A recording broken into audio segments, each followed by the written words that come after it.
Assalamu alaikum урматтуу YouTube каналыбыздын көрүүчүлөрү. Кытайда сиздер абалды көрдүңүздөр. Кытайда ушинтип жаан-чачындан улам суу көтөрүлүп, сел жаралган.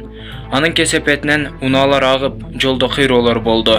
Албетте, видеону аягына чейин көрсөңүздөр, баарын түшүнөсүздөр.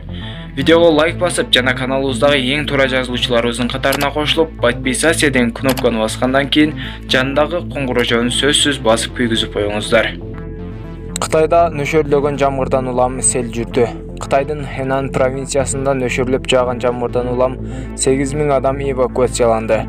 Көптөгөн дарыяларда суу көтөрүлүп, айылдарды суу каптады. Мындан тышкары аба ырайынын начарлашы жолдорду жана тоо борлорун жууп кетти. Жер көчкү жүрүп, унааларды басып, үйлөрдү талкалады. Электр энергиясы жана байланыш дагы өчүрүлгөн.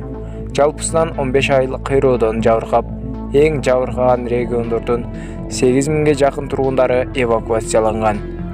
Бүгүнкү күндө бир адам каза болуп, бир адам жаракат алып, 2 адам дайынсыз жоголгону белгилүү. Куткаруу иштери уланууда.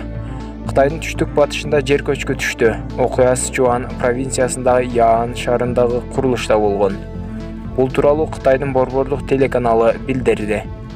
Жер көчкүнүн кесепетинен 10дон ашык адам дайынсыз болууда. Азыр куткаруучулар жер көчкөн жерде иштеп жатышат. Милиция өзгөчө кырдаалга алып баруучу жолдорду жер көчкү жеп кеткен деп айтып жатат. Таштардын түшүшү нөшөрлөп жааган жамгырдан улам башталган. Аймакта жаан-чачын токтобой жатканын билдиришти.